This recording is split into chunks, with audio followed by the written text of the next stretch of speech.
Good morning. સૌથી પહેલા તો તમને બધાને ગુરુવારની સવારે આટલા વહેલા જોઈને બહુ જ આનંદ થાય છે. તો પહેલા આપણે આપણી માટે તાળી વગાડીશું.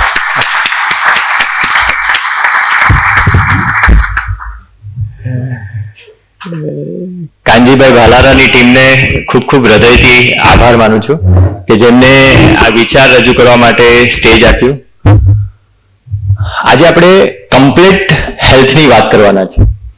જ્યારે આપણે સંપૂર્ણ સ્વાસ્થ્યની વાત કરીએ ને ત્યારે બે વસ્તુની વાત કરવી ખૂબ જ જરૂરી છે. એક, જ્યારે પણ સ્વાસ્થ્યની વાત કરીએ ને ત્યારે એમાં બે જણનો સૌથી મોટો ફાળો હોય છે. એક પેશન્ટનો અને એક ડોક્ટરનો. મતલબ એક સિસ્ટમ, મેડિકલ સિસ્ટમ અને આપણે બધા આ બે વસ્તુથી આખી મેડિકલ સિસ્ટમ બનેલી છે. જે કમ્પ્લીટ હેલ્થની આપણે જ્યારે વાત કરી રહ્યા છે, જ્યારે સ્વાસ્થ્યને આપણે બેટર કરવું પડશે, ઇમ્પ્રુવ કરવું હશે, જે હેલ્ધી ક્વોલિટી ઓફ લાઈફની આપણે વાત કરી રહ્યા છે, તો આ બે વસ્તુઓ ખૂબ નજીકથી જોડાયેલી છે અને આ બંનેને કામ કરવું પડશે. કોઈ એક કામ કરશે તો ચાલશે? સો એના પર આપણે આજે વાત કરવાના છે કે એક કમ્પ્લીટ હેલ્થને આપણે કઈ રીતે મેળવી શકીએ, એ સંપૂર્ણ સ્વાસ્થ્યને આપણે કઈ રીતે મેળવી શકીએ. સો સૌથી પહેલા આપણે એના પર વાત કરીશું કે આપણી ડોક્ટર્સ અને જે મેડિકલ સિસ્ટમ છે એનો શું રોલ છે આપણી સોસાયટીમાં. સો જે મેડિકલ સિસ્ટમ જે છે અને ડોક્ટર્સ છે એના મુખ્ય ત્રણ રોલ છે. એક તો પ્રિવેન્શનનું કામ કરવું, મતલબ જે સોસાયટી હેલ્ધી રહે એની માટે કામ કરવું. ડિસીઝ માટેની ટ્રીટમેન્ટ કરવી એ સેકન્ડરી જોબ છે. તમારી વાત સમજો છો? પ્રાઇમરી જોબ ડોક્ટરની એ નથી કે ડિસીઝ મેનેજમેન્ટ. પ્રાઇમરી જોબ એ છે કે આપણો સમાજ બીમાર કઈ રીતે ન થઈ શકે એની માટે આપણે શું પ્રયત્ન કરીએ. Second, disease management and reversal. અહીંયા આગળ હું ડિસીઝ મેનેજમેન્ટની વાત કરું છું. ડિસીઝ મેનેજમેન્ટની એ વાત નથી કરતો કે આપણને ડાયાબિટીસ થયો અને ડાયાબિટીસની ટ્રીટમેન્ટ કરી લીધી. અહીંયા આગળ હું ડિસીઝ મેનેજમેન્ટની એ વાત કરી રહ્યો છું કે એક રોગ થયા પછી એ રોગ એટલીસ્ટ ત્યાં અટકીને રહે, વધે નહીં. પણ સામાન્ય રીતે શું થતું હોય છે કે ડાયાબિટીસ થયું, 1-2 વર્ષ પછી બીપી થાય, એના 1-2 વર્ષ પછી હાર્ટની તકલીફ થાય. મતલબ પ્રોગ્રેસિવલી આપણા ડિસીઝ શું થતા હોય છે? વધતા હોય છે. આપણી આસપાસ આપણા વડીલોમાં પણ આપણને જોયું છે કે એક રોગ થયા પછી વધે છે, રિવર્સ નથી થતો કે અટકતો નથી. સો ડોક્ટરની જે સેકન્ડ જે પ્રાઇમરી જોબ છે, જે મેડિકલ સિસ્ટમની જે પ્રાઇમરી જોબ છે એ છે કે ડિસીઝનું હેલ્ધી વેથી મેનેજમેન્ટ થાય અને રિવર્સલ કરવા માટેનો પ્રયત્ન કરવામાં આવે અને એની માટેનું કંઈ ગાઈડન્સ આપવા માટે. થર્ડ જોબ, આપણી જે સોસાયટીની જે ક્વોલિટી ઓફ લાઈફ છે એને એન્હાન્સ કરવાની કોની જોબ છે? તમે શું માનો છો? એ કોનું કામ છે? આપણા જે જીવનની ગુણવત્તા એ વધારવાનું કોનું કામ છે? આપણે થોડીક વાત કરશું તો મજા આવશે, નહીં તો મને થોડુંક ઇન્ટરવ્યુ જેવું લાગશે. એ કોનું કામ છે?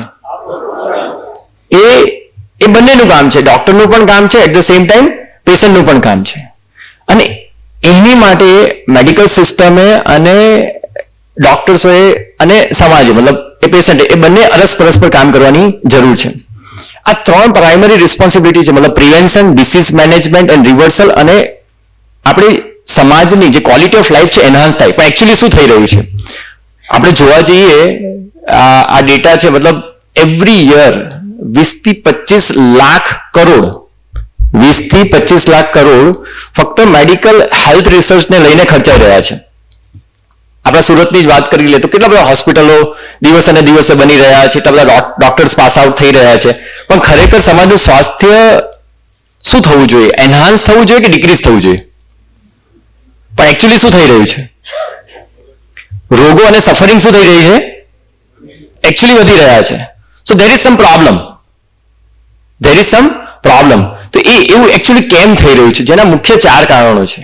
એક, જે પ્રેક્ટિસ છે ને, જે મેડિકલ પ્રેક્ટિસ છે ને, પેથી સેન્ટ્રિક પ્રેક્ટિસ થઈ ગઈ છે, rather patient centric. There are 2 approach in society. એક પેથી સેન્ટ્રિક અપ્રોચ છે કે જે હું શીખ્યો છું, દાખલા તરીકે હું એલોપેથીનો ડોક્ટર હોઉં કે નેચરોપેથીનો ડોક્ટર હોઉં કે આયુર્વેદનો ડોક્ટર છું, જે હું શીખ્યો છું એ જ હું પ્રિસ્ક્રાઇબ કરીશ. પણ જનરલી કોઈ પણ પેશન્ટ ડોક્ટર જોડે એટલે આવી રહ્યો છે કે એને શું જોઈએ છે? રાઈટ માર્ગદર્શન જોઈએ છે. કોઈ પણ ડોક્ટરનું કામ એ નથી કે જે કંઈ પણ આવ્યો છે એને ક્યોર જ કરી દે. એને સાચી સલાહ આપી એ સૌથી પહેલી શરૂઆત છે. જ્યારે પણ પેથી સેન્ટ્રિક ઓરિએન્ટેશન થાય તો થાય શું કે મારી જોડે 400 એનો ડાયાબિટીસ રહેનારો પેશન્ટ જો મારી જો આવી રહ્યો છે તો મને સમજાવવું જોઈએ કે હું એવું કહેવું જોઈએ કે સાહેબ અત્યારે તમારું ડાયાબિટીસ વધારે છે, યુ નીડ અ ડાયાબિટોલોજિસ્ટ. તમારે ડાયાબિટોલોજિસ્ટને કન્સલ્ટ કરવા જોઈએ, એની ટ્રીટમેન્ટ લેવી જોઈએ. ધેન હું તમને કોઈક રીતે ઉપયોગ કરી શકીશ. જ્યારે પેથીસેન્ટ્રિકમાં પ્રોબ્લેમ શું થાય કે એ હું જે કરી રહ્યો છું એનાથી જ હું મારા પેશન્ટને સારો કરવાનો પ્રયત્ન કરું. એ જે રિફર્ડ જે છે ને, મતલબ આ પેશન્ટને કયા ડોક્ટરની જરૂર છે, કઈ કઈ સારવાર પદ્ધતિની જરૂર છે, એ નથી થતું. That is a very big gap. So એના કારણે એ જે ઓવરઓલ જે સમાજનું સ્વાસ્થ્ય છે ને એ ઇમ્પ્રુવ નથી થઈ શકતું. સેકન્ડ, જે હેલ્થકેર જે મોર્ટાલિટી ક્રાઇસિસ, આ બહુ મોટો ક્રાઇસિસ છે. અત્યારે હું એક સિમ્પલ વાત કહીશ કે સમજાય નહીં કે આપણે પ્રિસ્ક્રિપ્શન ડોક્ટર લખીને તો સમજાય નહીં પેશન્ટને કે આ મારા માટે લખાય છે, ડોક્ટર માટે લખાય છે, ફાર્મા કંપની માટે લખાય છે કે હોસ્પિટલ માટે લખાય છે. Are you getting my point?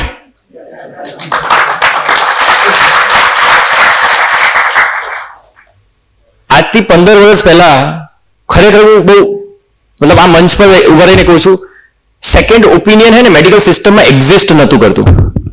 Second opinion medical સિસ્ટમમાં એક્ઝિસ્ટ જ નહોતું કરતું. ડોક્ટરે કહી દીધું એટલે કરાવી લેવાનું થાય છે, એમાં કંઈ વિચારવાનું થતું નથી. સેકન્ડ ઓપિનિયન કરીને એક એપ ડોક્ટર્સોએ બનાવી છે, એપ જ બનાવી છે કે મતલબ તમારે સેકન્ડ ઓપિનિયન માટે જવાનું છે. અને આજે દરેક વ્યક્તિ મતલબ આપણામાંથી જ આપણને કોઈ ડોક્ટર કહે ને તો આપણે બીજા જોડે જઈએ, ત્રીજા જોડે જઈએ, ચોથા જોડે, બધા કંઈક અલગ કરે, આપણે પછી છેલ્લે માથું ખંજવાડે એક સાલું કરવું શું. સો જે આજે મોરલ પ્રોફેશનની જે વેલ્યુ સિસ્ટમ છે ને બહુ ડિટોરિએટ થઈ છે, જેના કારણે એ જે સોસાયટીની જે હેલ્થ જે ઇમ્પ્રુવ થવી જોઈએ એ ઇમ્પ્રુવ નથી થતી, ઉપરથી ડિટોરિએટ થઈ છે આટલા લાખો કરોડો ખર્ચવા છતાં. એ જે ફાઉન્ડેશન છે ને એ ફાઉન્ડેશન શું થયું છે, એ હાલી ગયું છે. સો એ બહુ ફંડામેન્ટલ રીઝન છે જેના કારણે ઇમ્પ્રુવ નથી થતું. થર્ડ, જે કોર કોઝ છે ને, એ જે મુખ્ય કારણ જે છે ને એના પર કામ કરવામાં નથી આવતું. જેની જગ્યાએ કોના પર કામ કરવામાં આવે છે, ફિક્સ પર કામ કરવામાં આવે છે. જે થીગડા મારવાની જે સારવાર જે છે, જે સિમ્પટમેટિક રિલીફ છે, જે કોર ફંડામેન્ટલ કોઝ છે કે આ જે રોગ જેની માટે થયો છે એના પર કામ થવામાં જ નથી આવતું. રાત્રે પેશન્ટ 12 વાગે સુવે છે જેના કારણે એનું બીપી વધારે આવે છે, 5 વાગે ચા પીવે છે જેના કારણે એનું ડાયજેશન બરાબર નથી, ના પેશન્ટને રસ છે કે ના ડોક્ટરને રસ છે, એ બધી એની માટે ગાઈડ કરવાની જરૂર છે. So there is a fundamental need કે રાત્રે 12 વાગે સુવાનું બંધ કરે અને 10 વાગે ચાલુ કરે, અને એનું માટે એનું રાઈટ કાઉન્સિલિંગ થાય, પેશન્ટ એ કરે ત્યારે જ એને એનું એલડીએલ નહીં વધે, એના લીવરના પ્રોબ્લેમ નહીં થતો. એ જે ફાઉન્ડેશન ટ્રીટમેન્ટની વધારે જરૂર છે rather symptomatic treatment. Getting my point? અને જ્યાં સુધી એ નહીં થાય ત્યાં સુધી there is endless journey. મતલબ એ તો એક દવામાંથી બીજી દવા, બીજીમાંથી ત્રીજી, અને જે ક્વોલિટી ઓફ લાઈફ ઇન્ક્રીઝ નહીં થઈ શકે. સો એ કોર કોઝ પર કામ નથી થતું. મતલબ આપણને એકદમ આમ જ સારા થઈ જવું છે. સો ફાઉન્ડેશન થેરાપી પર કામ કરવાની જરૂર છે. ફોર્થ, આજનો જે પેશન્ટ છે કે આપણે જે છે ને આપણે પણ એટલા બધા શોર્ટકટમાં આવી ગયા છે ને, મતલબ આપણે ચોણા મમરાની જેમ આપણે ગોળીઓનો ઉપયોગ કરીએ છીએ. મતલબ સ્વસ્થ થવા માટેની સૌથી પહેલી જવાબદારી કોની છે? પણ જે આપણે કોના પર મૂકી દીધી છે? મતલબ મેં બહુ એ સાયકોલોજી બહુ નજીકથી ઓબ્ઝર્વ કરી છે. મતલબ બીમાર થવું એ મારું કામ, સારું કરવું એ કોનું કામ? એ રીતે ન થઈ શકે. સો હવે આ ઇમ્પ્રુવ કઈ રીતે કરવું? સો ધેર આર 2 થિંગ્સ જે ઇમ્પ્રુવ કરી શકે છે. મતલબ આજે જે સોસાયટીની જે ઓવરઓલ જે હેલ્થ જે છે, આપણું પોતાનું હેલ્થ, એ ઇમ્પ્રુવ બે જ વસ્તુથી થઈ શકે. That is number 1, integrated approach and self preparement. What is integrated approach? જ્યારે આપણને કોઈ પણ તકલીફ થાય છે, કોઈ પણ બીમારી થાય છે, જ્યારે પેથીસેન્ટ્રિક અપ્રોચની જગ્યાએ આપણે ઇન્ટિગ્રેટેડ અપ્રોચ અપ્લાય કરવાનો પ્રયત્ન કરીએ. ઇન્ટિગ્રેટેડ અપ્રોચને બહુ સાદી ભાષામાં આપણે સમજવાનો પ્રયત્ન કરીએ તો એને હું એક્ઝામ્પલની સાથે સમજાવીશ. વિઠ્ઠલભાઈ અહીંયા જ બેઠા છે, વિઠ્ઠલભાઈ સબલપરા. એમને આજથી 4 થી 5 વર્ષ પહેલા એમને હાર્ટ એટેક આવ્યો અને એના પછી 3 આર્ટરીઝમાં 90% પ્લસ બ્લોકેજ હતા. એકાદ વખત એમને બાયપાસ એન્જિયોપ્લાસ્ટી કરાવી, સ્ટેન્ટ બેસાડ્યું. 6-1 મહિના બધી ગાડી બરાબર ચાલી. 6-1 મહિના ફરી પાછી તકલીફ થઈ અને ડોક્ટરોએ કીધું કે આપણે તાત્કાલિક ધોરણે બાયપાસ હવે કરાવવું જ પડશે, હવે આપણી જોડે કઈ રસ્તો નથી. અને સુરતની સારામાં સારી હોસ્પિટલો એ રીતે કીધું ને એમના દીકરાએ નક્કી કર્યું કે હવે આપણે આ કરાવવાનું થતું નથી, આપણે કંઈક બીજું કરશું, કંઈક રસ્તો કાઢશું. વાય એમને રેફરન્સ મળ્યો હશે અમારો, મારી જોડે આવ્યા અને એની જે અમે ટ્રીટમેન્ટ કરી એ આવ્યા અને મેં કીધું આમાં કરાવવાનું નથી થતું, પણ આપણે એક હજુ કાર્ડિયોલોજિસ્ટને મળવું જોઈએ અને એને સાથે રાખીને આપણે ટ્રીટમેન્ટ કરવાનો પ્રયત્ન કરવો જોઈએ. એમની ટ્રીટમેન્ટ કરવામાં અમે કાર્ડિયોલોજિસ્ટ સાથે હતા, આયુર્વેદ ડોક્ટર સાથે હતા, નેચરોપેથી યોગના ડોક્ટર સાથે હતા. So this is called integrated approach. એનો મતલબ એ નથી કે અમે એલોપેથી સારવાર નથી કરી, કોઈ પેથીથી વાંધો નથી, પણ વી નીડ ઇન્ટિગ્રેશન. એ જે અમે ઇન્ટિગ્રેશન કરી શક્યા, મતલબ આયુર્વેદ અને પંચકર્મ ડિટોક્સ થેરાપી થઈ, એ હાર્ટના મસલ્સને સ્ટ્રેન્થનિંગ કરવાનું કામ કર્યું, જે ડિટોક્સિફિકેશન થી એ જે કેલ્સિફિકેશન થયું હતું એ ધીમે ધીમે રિવર્સ થયું અને એમને એ બાયપાસ કરાવવાની જરૂર પડી નથી. અને એ વાતને 5 વર્ષ થયા, એ ખૂબ જ સારી રીતે ફિટ એન્ડ ફાઇન આપણી સામે બેઠા છે. ઇન્ટિગ્રેશન એટલે સરળ, હજુ પણ સરળ ભાષામાં સમજવાનો પ્રયત્ન કરીએ કે આપણને અગર ડાયાબિટીસ છે તો ડાયાબિટીસની દવા લઈ લેવી, that's not only solution, it's only one part of treatment.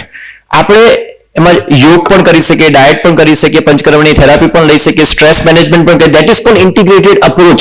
હું એની વાત કરવાનો પ્રયત્ન કરી રહ્યો છું. પણ અત્યારે પ્રોબ્લેમ શું થઈ ગયો છે, પેલા ડોક્ટર પેલા પેશન્ટ પૂછે પણ ખરા કે સાહેબ હું આની સાથે બીજી દવા લઉં તો, જો ભાઈ મારી કોઈ ગેરંટી નહીં, તમે જોઈ લેજો. એટલે પેલો કરતો હોય તો પણ મૂંઝાય, કારણ કે ખબર છે કે આ કંઈક કરશે તો આ ચાલ્યો જશે. Getting my point? સો એ ઇન્ટિગ્રેશનની ખૂબ જ મોટી જરૂર છે. હું કઈ નવી વાત નથી કરતો, પણ આજે રિયલાઇઝેશન જે છે ને એ સમાજમાં એક્ઝિસ્ટ નથી કરતું અને ભેગા મળીને કામ કરવાની જરૂર છે. એકલાથી કંઈ નહીં થાય. આજના યુગમાં અને આવનારા સમયમાં અગર જો આપણે હેલ્ધી રહેવું હશે ને, કોઈ એક સિસ્ટમ એવી નથી કે જે આપણને સ્વસ્થ રાખી શકે એમ છે. we have to integrate all the system. Are you agree with me? મારી વાતમાં તમને લાગે છે કે હું બરાબર વાત કરી રહ્યો છું અને હું કઈ જ નવી વાત નથી કરતો, મતલબ જે કરવાની જરૂર છે એની હું વાત કરી રહ્યો છું. સો અને બીજી જે સેલ્ફ પ્રિપેર્ડનેસની જે વાત કરી રહ્યો છું, જે સેલ્ફ પ્રિપેર્ડનેસમાં વાત કરી કે જે પોતાની તૈયારી, મતલબ સેલ્ફ વિલિંગનેસ. કારણ કે જ્યારે હેલ્ધી થવું હશે તો તૈયારી સૌથી પહેલા કોની જોઈએ? પોતાની જોઈએ. એટલે મારી જો ઘણા લોકો આવે એટલે હું પૂછું કે મોકલવામાં આવ્યા છો કે આયા છો? કારણ કે ઘણી વખત ધક્કો મારે, જીતુભાઈ જેવા હોય તો કે ના તાર તો જવાનું જ છે, પણ પેલો ત્યાં આગળ બિચારો મૂંઝાતો હોય. સો એ આયા મતલબ એ પોતાની તૈયારી હોવી જોઈએ, પોતાનું પરસિવરન્સ, એ પેશન્સ, મતલબ પોતે પ્રયત્નશીલ હોવા જોઈએ, પોતાની અંદર એ ધીરજ હોવી જોઈએ, પેશન્ટની સાથે રાઈટ કોમ્યુનિકેશન કરવા જોઈએ, એને સમજાવવું જોઈએ, એ પૂછી શકવા જોઈએ કે ભાઈ મારું ડાયગ્નોસિસ શું છે, મારી લાઈન ઓફ ટ્રીટમેન્ટ શું છે, મને આનાથી કેટલો ફાયદો થશે, આના સિવાય બીજા શું ઓપ્શન છે, હું શું કરી શકું, મારા ડિસીઝનો પ્રોગ્રેસ શું છે, એ ટાઈપનું કોમ્યુનિકેશન થવું જોઈએ. જ્યારે એ કોમ્યુનિકેશન થાય ત્યારે જઈને અને એ બધી તૈયારી કોની હોવી જોઈએ અને એ બધું કોણ કરશે? ડોક્ટર. આપણે તો કહીએ કે ભાઈ મેં રિપોર્ટ કરાયા, હું આને મળ્યો તો પણ મને હજુ સારું નથી થયું, એટલે પેલો કે પટેલ બરાબર નથી, હવે તમે દવાઈ ડોક્ટરને મળો, પેલો દવાઈની 6 મહિના ટ્રીટમેન્ટ કરે, પેલો કે દવાઈ બરાબર નથી, હવે આપણે ઠક્કર નહીં કરીએ. That is not the solution. અને કોઈ આજ સુધી મને એવો નથી મળ્યો કે જે એવું કે, બધા મને એવા બહુ મળ્યા કે સાહેબ આ હોસ્પિટલોની મેં દવા કરી, આ ડોક્ટરની દવા કરી, આટલા લાખો રૂપિયા ખર્ચી નાખ્યા અને બધા નકામા છે. આવું કહેવાવાળા મને ઘણા મળ્યા છે. મને આજ સુધી કોઈ એવું કહેવાવાળું નથી મળ્યું કે સાહેબ હું નકામો છું. કારણ કે કોઈ એવું તો કહેતું જ નથી કે સાહેબ મારો પણ આમાં કોઈ ફાળો છે. કોઈ એવું નથી કહેતું કે રાત્રે 12 વાગે હું શું છું, હું સ્ટ્રેસ કરું છું, હું ખાવા પીવામાં ધ્યાન નથી રાખતો અને મારી બેદરકારીના કારણે મારી આ પરિસ્થિતિ છે. સો અરસપરસ પર છે, કોઈ એક જણનો પૂરેપૂરો હાથ નથી. સો એ જે સેલ્ફ પ્રિપેરનેશન છે ને એમાં બહુ મોટો ગેપ છે.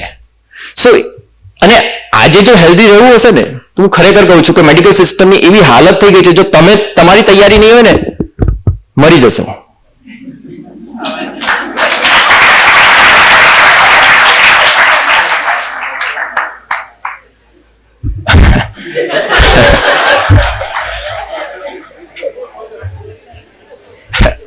આવું કેવું છે ન કેવું છે ખબર નહીં, પણ મારી જે ખુમારી છે ને અમુક વસ્તુઓમાં, મારી જે ક્લેરિટી છે ને બહુ નેક્સ્ટ લેવલની છે. સો મને ફરક નથી પડતો. હું પેશન્ટને કહી દઉં કે ફરી આવવાનું નહીં, જો તમારાથી 10 વાગે નથી સુવાનું ફરી આવશો નહીં, કહું હું શું કરીશ? I am not interested in prescribe any medicine, I am not interested in you also, I am interested in foundation therapy. That is my job. Right prescription, that's my job. તને સારું લાગે કે તમને સારું લાગે ને તમે કંઈક માંગો છો હું આપી દે, ધેટ્સ નોટ માય જોબ. અને હું કરવાનો પણ નથી, એમાં મને રસ પણ નથી. ખરેખર તમારું સ્વાસ્થ્ય શેનાથી સુધરશે? That's my job and that's doctor job, that's medical system job. અને એ વસ્તુ તમે સમજશો ત્યારે જઈને એ મિરેકલ સર્જાશે. Getting my point? Are you connected with me? So એ સેલ્ફ પ્રિપેરનેસની બહુ જ જરૂર છે. અને ખરેખર ફરી કરી રહ્યો છું, તમે નહીં કરો, કોઈ ડોક્ટરને તમારામાં રસ નથી અને નથી. સાંભળી લેજો. So what's the prescription for the prevention and disease management? મતલબ એક જ મિનિટ, અહીંયા આગળ સમય ઓકે 2 થી 3 મિનિટ. પ્રિવેન્શન અને ડિસીઝ મેનેજમેન્ટનું મારા તરફથી પ્રિસ્ક્રિપ્શન શું હશે? આજે તમે આવ્યા છો તો કંઈક કેન્સર પણ છે અને આપણે જો હેલ્ધી પણ રહેવું છે, સો એની માટેનું સિમ્પલ મારું પ્રિસ્ક્રિપ્શન છે, ધેટ ઇઝ નંબર 1. રાત્રે 10 વાગે સુવાનું ચાલુ નહીં કરો અને 6 વાગે નહીં ઉઠો તો હેલ્ધી નહીં રહી શકાય. સેકન્ડ, તમારું જે ડાયટ જે છે એ ડાયટ તમે ચેન્જ નહીં કરો, you can not be healthy. Third, અડધોથી પોણો કલાક જે કસરત કરવાની જરૂર છે એની માટે કામ નહીં કરો તો કોઈ થેરાપીની જે ઇફેક્ટિવનેસ છે ને એ ઇફેક્ટિવનેસ નહીં રહે. જે મેન્ટલ હેલ્થ જે અત્યારે આપણે લડી જ લેવું છે, જે તણાવની સાથે જે જીવી રહ્યા છે, વી કેન નોટ, મતલબ એમાંથી આપણી જે ઇમ્યુન સિસ્ટમ છે, આપણું જે મેટાબોલિઝમ છે એ ના ઇમ્પ્રુવ થઈ શકે. જે રેસ્ટની જે જરૂર છે, જે ક્વોલિટી હેલ્થ માટે જે 7 થી 8 કલાકના રેસ્ટની જરૂર છે, રવિવારે 1 દિવસ રજાની જરૂર છે, પોતાની માથે સમય કાઢવાની જરૂર છે, આપણે લડી જ લેવું છે. હું ઘણી વખત પેશન્ટને કહું કે તમારે લડી જ લેવું છે, મતલબ એ કામ જ કરતો, એના સિવાય બીજું કંઈ કરતો જ ન હોય. So there is need break and rest. 5th one, આપણે એવી કોઈ ટ્રીટમેન્ટ લઈએ કે જેમાં આપણે રિજુવેટ થઈએ, પંચકર્મ કરાવીએ, ડિટોક્સ કરાવીએ, જેથી કરીને આપણે ડિસીઝ જ ન થાય. મતલબ પ્રિવેન્શન માટે વધારે કામ કરીએ રાધર ડિસીઝ મેનેજમેન્ટ માટે. અને થ્રુ ઇન્ટિગ્રેટેડ અપ્રોચ આપણે ડિસીઝને ટ્રીટ કરીએ. ઇન્ટિગ્રેટેડ અપ્રોચ એટલે મતલબ જ્યારે આપણને કોઈ પણ તકલીફ થઈ રહી છે તો બધી વસ્તુને ભેગી કરીએ, કોઈ એક જ વસ્તુ પર આપણે ઉભા ના રહી જઈ શકીએ. અગર ડાયાબિટીસ થયો તો સાથે થોડા યોગ પણ કરીએ, થોડું ડાયટ પણ કરીએ, થોડી આયુર્વેદ મેડિસિન લેવાની જરૂર છે એ પણ કરીએ, થોડું વોકિંગ પણ કરીએ, તો આપણું ઇમ્પ્રુવમેન્ટ થશે, ડિસીઝ રોકાશે અને રિવર્સ થશે.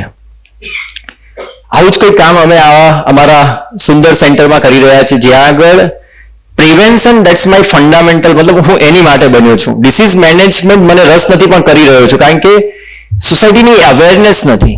કારણ કે ડિસીઝ મેનેજમેન્ટમાં અમે ખૂબ જ સારું કામ કરીએ છીએ, પણ that's not actual doctor job.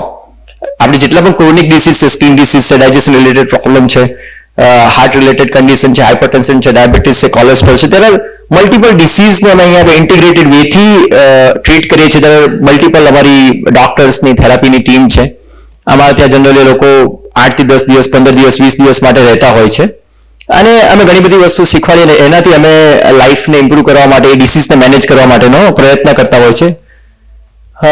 અમારું જે મિશનની અગર હું વાત કરું કે અમારું શું ફંડામેન્ટલ મિશન છે જેની માટે અમે કામ કરી રહ્યા છીએ, મતલબ હેલ્થ, જે મેન્ટલ અને ફિઝિકલ હેલ્થ જ્યાં સુધી ઇમ્પ્રુવ નહીં થાય ત્યાં સુધી આપણે કોઈ પણ કામ છે ને એ સારી રીતે નહીં કરી શકીએ. મેં કાંજીભાઈને ખૂબ જ સારી રીતે અલગ અલગ પોડકાસ્ટમાં અમે સાંભળે છે, વારંવાર કહેતા હોય છે કે એ જે જીડીપી મેજર ન થવો જોઈએ, ખરેખર મેજર શું થવું જોઈએ, સમાજના વ્યક્તિનું શારીરિક અને માનસિક સ્વાસ્થ્ય કોઈ રીતે મેજર થાય ને તો દેશ ઓટોમેટિકલી ઉપર આવશે. there is no need, મતલબ જીડીપી ને મેજર કરવાની કોઈ, કારણ કે શું આપણે ગ્રોથ મેજર કરીએ પણ ગ્રોથ એ હેલ્થથી મેજર થાય. કારણ કે હું બરાબર હશે, મારા વિચારો સ્વસ્થ હશે, વિચારો સ્વસ્થ હશે તો મારું કાર્ય ઉત્તમ જ હોવાનું છે, એમાં કંઈ ઘટવાનું નથી. સેકન્ડ, પર્પસફુલ લિવિંગ, મતલબ વી નીડ અ પર્પસ. આપણે રીલ જોઈએ છે, વી નીડ અ પર્પસ, મતલબ આપણે કેમ જીવી રહ્યા આપણે ખબર જ નથી. કાંજીભાઈ બાલારા વિશે મેં જોયું, સાંભળ્યું, જીતુભાઈ એટલું બધું મને કીધું, મતલબ એક વ્યક્તિ એમના જીવનકાળમાં આટલું બધું કરી શકે છે. અગ્રી કરો છો? કેટલું બધું કર્યું. હવે એમનામાં ને આપણા બધામાં કઈ ફરક હશે? there is no, આપણને પણ મગજ આપ્યું છે, આપણને હાથ પગ આપે, બધું આપણને આપ્યું છે, આપણે કેમ ન કરી શકીએ? we need some purpose. આપણે જીવી રહ્યા છે, કેમ જીવી રહ્યા છે ખબર નહીં. we need a purpose. and third, self upliftment, મતલબ આપણી જાતને આપણે જે જગ્યા છે એનાથી ઉપર ઉઠાડીએ. મતલબ આથી 6 મહિના પછી, 12 મહિના પછી આપણે જે આપણી અટકણો છે એમાંથી કંઈક બેટર થવા જોઈએ. That's our mission. મતલબ we are not hospital or not disease management expert, we are expert. એક હ્યુમનની ક્વોલિટી ઓફ લાઈફ કઈ રીતે ઇન્ક્રીઝ થઈ શકે, એની હેલ્થ ઇમ્પ્રુવ થાય, એને પર્પઝ મળે અને એની જાત ઉપર ઉઠે, ત્યારે જઈને કંઈક આપણને, મને એવું લાગે કે મેં કંઈક કર્યું. મતલબ અહીંયા આવવાનો ધક્કો કંઈક વસૂલ થયો. હાઉ, એ કઈ રીતે પોસિબલ થઈ શકે? એ પોસિબલ એ રીતે થઈ શકે કે સૌથી પહેલા એ આપણે આપણામાં લાવીએ, આપણા પરિવાર મિત્રોને એ કરવામાં મદદરૂપ કરીએ અને સમાજને આપણે એ આપવામાં મદદરૂપ કરીએ. મતલબ મારી જોડે આવ્યું જીતુભાઈ આવ્યા તો જીતુભાઈ કર્યું, જીતુભાઈ એમના મિત્રોને આપ્યું, હવે આપણે સમાજને આપી રહ્યા છે. That's our job. અને એ અમે કરવાનો પ્રયત્ન કરી રહ્યા છે, અને અમે ઇન્ટિગ્રેટેડ અપ્રોચથી કરવાનો પ્રયત્ન કરી રહ્યા છે. અમે આ વસ્તુને રિસર્ચ અને એજ્યુકેશન સિસ્ટમમાં લાવવાનો પ્રયત્ન કરી રહ્યા છે.